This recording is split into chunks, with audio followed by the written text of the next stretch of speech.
Hi friends, welcome to தமிழன் kitchen. இன்றைக்கி நம்ம தமிழன் கிச்சனில் கடாய் சிக்கன் ரெஸ்டாரண்ட் ஸ்டைலில் சூப்பரான டேஸ்ட்டில் எப்படி பண்ணுறதுன்னு பார்க்க போகிறோம். இது வரைக்கும் நீங்கள் தமிழன் கிச்சன் சேனலை சப்ஸ்கிரைப் பண்ணாமல் இருந்தீங்கன்னா மறக்காமல் சப்ஸ்கிரைப் பண்ணிக்கோங்க. வாங்க வீடியோக்குள்ளே போகலாம். ஃபஸ்ட்டு நம்ம கடாய் மசாலா ரெடி பண்ணிக்கலாம். 3 டேபிள் ஸ்பூன் கொத்தமல்லி, அடுத்ததாக பட்டை 3 துண்டு, கிராம்பு 4, ஏலக்காய் 2 டீஸ்பூன் சீரகம்,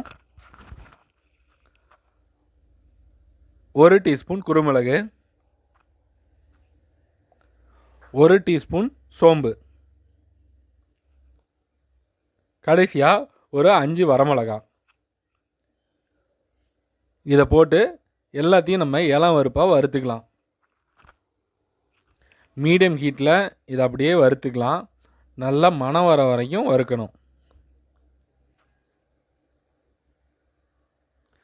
நல்லா சூப்பராக மணம் வந்துட்டுருக்கு.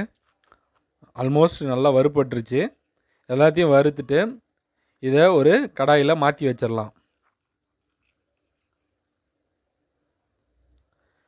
ஒரு பிளேட்டில் மாற்றி வச்சதுக்கப்புறமா இதை நல்லா ஆற வச்சு நம்ம நல்லா பவுடராக அரைச்சிக்கலாம். கடாய் மசாலா ரெடி ஆகிடுச்சு. அடுத்தது நம்ம இப்போது ஒரு பேனில் நல்லா ஒரு 50 ml ஆயில் விட்டு ஹீட் பண்ணிக்கலாம். ஆயில் ஹீட் ஆன பிறகு நம்ம இப்போது 1/2 கிலோ சிக்கனை இந்த ஆயில்லையே ஃப்ரை பண்ணலாம். இப்போது நம்ம இஞ்சி, பூண்டு, தக்காளி, வெங்காயம் எதுவுமே இப்போ சேர்த்த போகிறதில்ல. இன்னும் சொல்லப்போனால் நம்ம வெங்காயம் இந்த கடாய் சிக்கனுக்கு சுத்தமாக சேர்த்த போகிறதில்ல.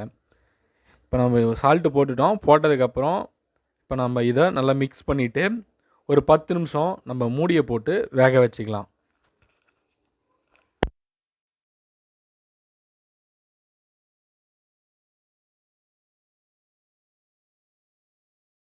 ஒரு 10 நிமிஷம் கழித்து இப்போ நம்ம இதை ஓப்பன் பண்ணி பார்க்கலாம்.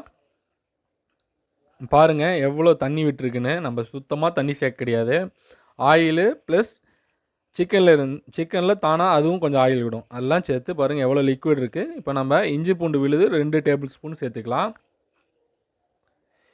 இஞ்சி பூண்டு விழுது 2 டேபிள் ஸ்பூன் சேர்த்ததுக்கப்புறமா இதை நல்லா கலந்து விட்டுட்டு திரும்பவும் மூடியை போட்டு ஒரு 10 நிமிஷம் வேக வச்சுக்கலாம்.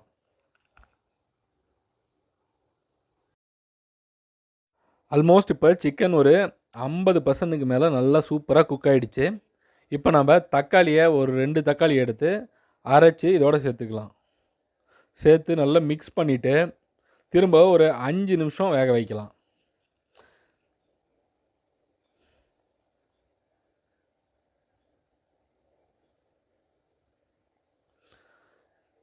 தக்காளி நல்லா பச்சை வாசம் போனதுக்கப்புறமா நம்ம ரெடி பண்ண கடாய் மசாலா 2 டீஸ்பூன் மட்டும் சேர்த்துக்கலாம். 2 டீஸ்பூன். அப்புறம் தேவையான அளவு வரமிளகாய் தூள் கொஞ்சம் சேர்த்துக்கலாம்.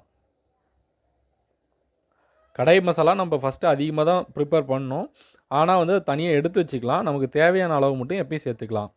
இப்போ நம்ம தயிர் ஒரு 1/4 கப்பு சேர்த்துக்கலாம். 1/4 கப்பு சேர்த்துட்டு நல்லா மிக்ஸ் பண்ணிவிட்டு மூடி போட்டு ஒரு 10 நிமிஷம் திரும்பவும் வேக வச்சுக்கலாம். இதே போல் சின்ன குவான்டிட்டியில் சூப்பரான ரெசிபீஸ் ஈஸியான மெத்தடில் செய்கிறத பார்க்கணுன்னா மறக்காமல் எங்களோட தமிழன் கிச்சன் சேனலை சப்ஸ்கிரைப் பண்ணிக்கோங்க. கூடவே பெல் சிம்பிள் அழுத்தி ஆள் கொடுத்துக்கோங்க. பாருங்கள் ஆயிலில் நல்லா மேலே வந்து நம்மளோட கடாய் சிக்கன் சூப்பராக தயாராகிடுச்சு. இப்போ நாம் மேலே கொஞ்சமாக கொத்தமல்லி தலையை தூவி நம்ம இப்போ ஸ்டவ் ஆஃப் பண்ணி இறக்கி வச்சிடலாம். வாவ், சூப்பரான கடாய் சிக்கன் தயாராகிடுச்சு. திரும்பவும் இன்னொரு சூப்பரான ரெசிபியோட அடுத்த வீடியோவில் பார்க்கலாம். கீப் வாட்சிங் அவர் தமிழன் கிச்சன் சேனல்.